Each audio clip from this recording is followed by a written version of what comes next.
देखेंगे कि आपके कैश का बिजनेस के अंदर इनफ्लो और आउटफ्लो कितना है। क्या होता है जो हमारा ये चैप्टर है,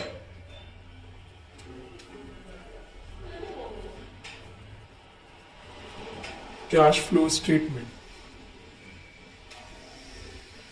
इसमें हम ये देखते हैं कि हमारा कैश का फ्लो कैसा हमारे बिजनेस के अंदर। ठीक है, इतना मैं डिटेल में नहीं समझाऊंगी क्योंकि मुझे जो है वो सॉल्यूशंस बताने आप लोगों को, क्वेश्चंस के सॉल्यूशंस बताने। जस्ट एक हम लोग छोटी सी समरी पढ़ेंगे इसके बारे में, कैश का इनफ्लो कितना है और कैश का आउटफ्लो कितना है।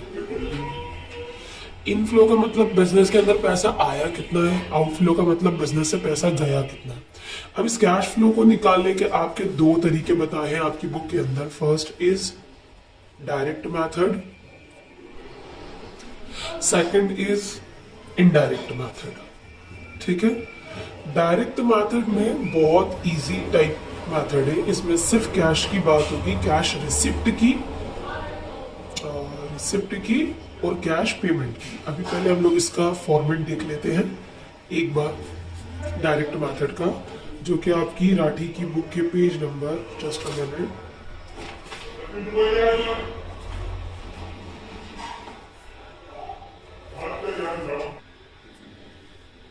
ठीक है, ये रहा आपका। मैं इसको ऐसे दिखा दूं, पेज नंबर देखिएगा, किसी किसी की बुक का आगे पीछे नंबर होगा। ये अपनी ये वाली बुक है, ठीक, उसमें ये हमारा जो है कैश फ्लो का स्टेटमेंट चल रहा है। देखो, ग्रॉस ऑपरेटिंग सबसे पहले आपको यहां लिखना है डायरेक्ट मेथड या cash flow statement from direct method. ठीक है, फिर आपको लिखना है gross operating cash receipt. Gross का एक्शन मतलब होता है टोटल और ऑपरेटिंग का मतलब होता है बिजनेस से डायरेक्ट जुड़ी हुई। ठीक है, तो बिजनेस से डायरेक्ट जुड़ी हुई ऐसे काम जिसकी वजह से कैश का रिसिप्ट हो रहा है, कैश आ रहा है। तो वो क्या क्या हो सकता है, कैश सेल्स। बच्चे ये दो वर्ड में कंफ्यूज हो जाते हैं। देखो, सेल मतलब क्या होता है, बेचना, और कैश मतलब पैसा, है ना, रुपया, नोट। तो क्या होता है, सेल जब आपने करी तो बदले में आपने क्या लिया, कैश लिया, तो मतलब सेल करने की वजह से कैश आया। Cash receipts from debtors, debtors देनदार या कस्टमर से पैसा आया। Cash receipts from commission brokerage, refund of tax, receipts of other operating. जितना भी आप देख रहे हो कैश का आना और कैश के आने की बात चल रही है। फिर ये सारा यहाँ पर आप टोटल इसका अमाउंट लिखोगे और ये एक लाइन खींच के यहाँ पर टोटल बाहर कर देंगे। देन उसके बाद में इसमें से लेस करेंगे जो भी आपने कैश पेमेंट किया है, जो कैश पेमेंट हुआ है। देन क्या क्या, कैश परचेज, देखो कैश सेल्स, सेल करा कैश आया, परचेज करा कैश गया, कैश परचेज, इसका मतलब ये कैश पेमेंट की बात करेंगे। Payment to suppliers and creditors, लेनदारों को या सप्लायर्स को आपने पेमेंट करा है। Payment to employees, payment to operating expenses, ऐसे खर्चे जो आपकी ऑपरेटिंग एक्टिविटी से डायरेक्ट जुड़े हुए हैं, जैसे कि वेजेस दे दी, सैलरी दे दी, मैन्युफैक्चरिंग एक्सपेंसेस दे दिया, सेलिंग एक्सपेंसेस दे दिया, डिस्ट्रीब्यूशन एक्सपेंसेस दे दिया। इन सबको आप यहाँ पर चाहे तो ब्रैकेट में शो कर सकते हैं, वैसे करना बहुत अच्छा रहता है।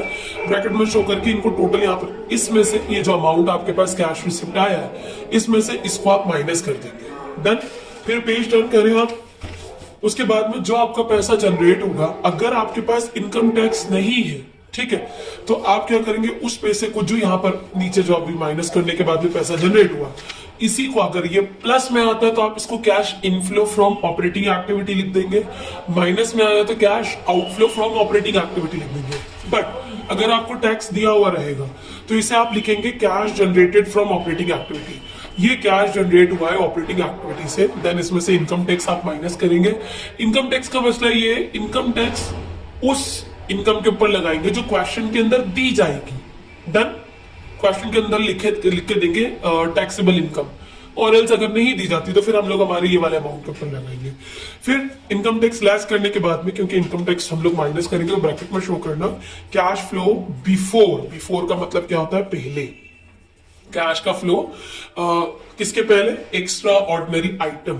एक्स्ट्रा ऑर्डिनरी आइटम में आप अगर किसी सेटलमेंट के लिए अमाउंट रखते हैं, जैसे फ्लड रिलीफ के लिए, है ना, ड्रॉट रिलीफ के लिए, लोगों की हेल्प के लिए, सोशली आप किसी की मदद करने के लिए रखते हैं, तो वो आइटम लास्ट में आप यहाँ पर ऐड कर देंगे। अभी हम इसका क्वेश्चन करेंगे तो आपको समझ में आ जाएगा। पहले ये जो इनडायरेक्ट मेथड मैंने आपको बताई है, मैं बाद में बताऊंगी, पहले मैं इसका एक क्वेश्चन आपको डाल दूंगी। फॉर्मेट आपको समझना, सबसे पहले मेन मीनिंग फॉर्मेट समझ में आना चाहिए। फॉर्मेट आ गया मतलब सब आ गया, डन। और ये राठी की बुक का है फॉर्मेट, मैं पेज नंबर आपको बता देती है, 457 पे है ये, डन। अब मैं नेक्स्ट उसके अंदर क्वेश्चन करवाएंगे अपन।